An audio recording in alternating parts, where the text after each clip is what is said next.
Certains écrivains se connaissaient, d'autres ne se connaissaient pas. Mais ils ne se connaissaient pas l'histoire. Moïse ne connaissait pas Paul.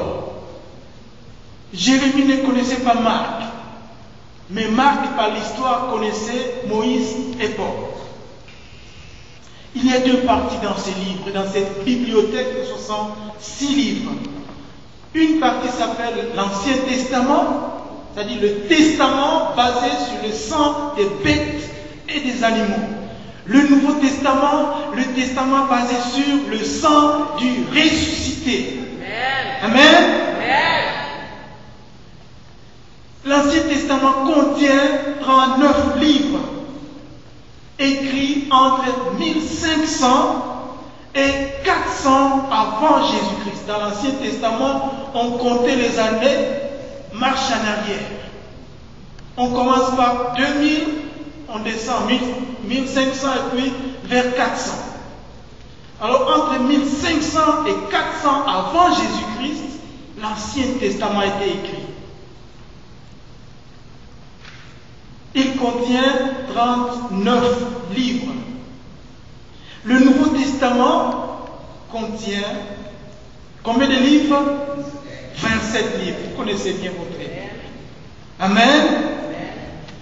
Il a été écrit entre 40 et 90 après Jésus-Christ. Après Jésus-Christ, on compte les années en avant. Les auteurs de la Bible, certains sont des rois, d'autres des prophètes, d'autres des leaders, d'autres des agriculteurs, d'autres des pêcheurs de poissons, des docteurs, des médecins et des intellectuels comme Paul et Moïse. Sans Moïse et sans Paul, nous n'aurions pas toute la Bible ensemble. Parce que Dieu a utilisé les intellectuels pour mettre cette Bible ensemble. Et nous croyons que Frère Chéri, c'est un des intellectuels haïtiens que Dieu va utiliser puissamment pour donner des mots de tête au diable. Amen. Alors tous les livres tournent autour du salut de l'homme. Blaise Pascal a dit: l'Ancien Testament est comme le doigt qui pointe Jésus-Christ dans le Nouveau Testament. Alors, entre l'an 400 et l'an 4 avant Jésus-Christ, nous comptons à reculons, il n'y a eu ni roi, ni prophète, ni prophétie. Et par conséquent, il n'y a eu aucun livre écrit. Les théologiens appellent cette période la période intertestamentaire. On pense que c'est pendant cette période que les classes religieuses ont été créées. Le pharisaïsme, le sadducaïsme, les zélotes. Toutes ces classes ont été créées pour garder la loi pendant cette période sans prophétie. Alors, à l'an 250, après Jésus-Christ, rappelons que l'Ancien Testament a été écrit originalement en hébreu et est parti en araméen. Alors, en 250, après Jésus, 70 savants juifs se sont réunis en Alexandrie, en Égypte, pour traduire la Bible, l'Ancien Testament, en latin. Et ça s'appelle en grec.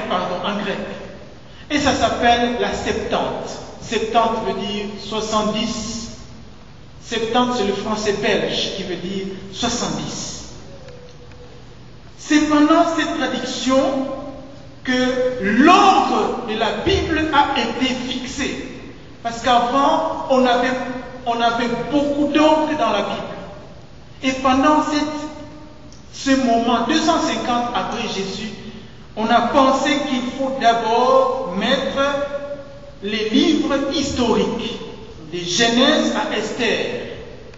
D'abord, et puis les livres poétiques, des gens au Cantique des Cantiques, et puis des livres prophétiques, d'Ésaïe jusqu'à Malachie. Et les auteurs du Nouveau Testament citent 31 livres de l'Ancien Testament. Et pendant le règne de l'empereur romain Néron, il y a eu un feu à Rome. Rome était en feu et Néron a accusé les chrétiens. Il a dit, ce sont les chrétiens qui ont mis à feu notre capitale, Rome, donc il faut tuer les chrétiens. On a pris des Bibles, on les a jetées dans le feu, on a brûlé les Bibles, on a coupé les coups des chrétiens et on a forcé à certains chrétiens de donner leur Bible et de devenir païens. On arrive dans votre maison, est-ce que vous voulez devenir païen ou non? Si vous dites non, on vous coupe la tête. Si vous dites oui, on vous libère. Et beaucoup de chrétiens ont trahi la Bible, mais d'autres ont dit nous voulons suivre la Bible. Amen. En 397, après Jésus-Christ, 27 livres du Nouveau Testament, parce que l'Ancien Testament était déjà canonisé par les Juifs, ont été canonisés au synode de Carthage.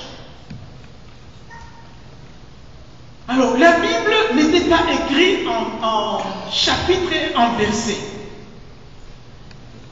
Il était écrit en blocs. Ésaïe a écrit son livre en bloc. Paul a écrit ses lettres en bloc. Un certain Stéphane Langton serait la première personne, le premier théologien à diviser la Bible en chapitres, en 12, 28 après Jésus-Christ. Un certain Robert Stephens serait le premier à diviser la Bible en versets en 1555. Juste quelques siècles après l'invention de l'imprimerie. Et la Bible a été attaquée plusieurs fois, mais la Bible a survécu. Karl Marx a dit, 100 ans après ma mort, ce livre disparaîtra de la terre. Mais 100 ans après sa mort, sa maison était transformée en librairie où on vendait des Bibles. L'ironie de notre Dieu et la puissance de Dieu. Frères et sœurs, nous pouvons être sûrs, quand nous avons cette Bible, cette parole, que c'est vraiment la parole de Dieu. Quand nous la mettons dans nos cœurs, nous la méditons, nous la mémorisons et nous la mettons en pratique, Dieu va agir. Et nous croyons que dans la vie de Frère Chéri et dans toute sa famille, la Bible sera le centre de toute la puissance de Dieu et de la force divine au nom du Seigneur Jésus. Amen. Amen.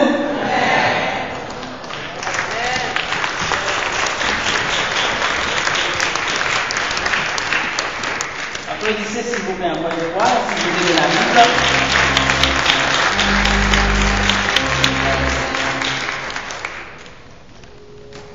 Nous avons avec nous toute une série de personnages importants qu'on est normalement fait la Bible, mais nous venons ici avec le pasteur Christian César, tandis que les frères Noël sont chéris, les menés nous venons ici à Soya, n'est-ce pas?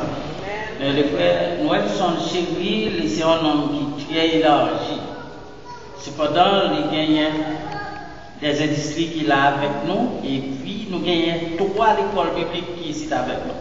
Nous gagnons d'abord l'école biblique de Bolos, avec Duten Joseph. Jean Duten. Duten Joseph. Tandis que nous gagnons l'école biblique d'ici avec le docteur Christian César. Et puis nous gagnons l'école University Biblical College Philadelphia, qui est représentée par notre pasteur. Ça veut dire carrément que 3 écoles bibliques, ça veut dire qu'on va vivre dans le monde intellectuel. Et 3 écoles bibliques joignent ensemble pour aider un nombre et un lot de responsabilités. C'est pas ça, bien aimé? C'est pas pour apprécier? On est capable de dire ça, nous remercions mon Dieu pour ça.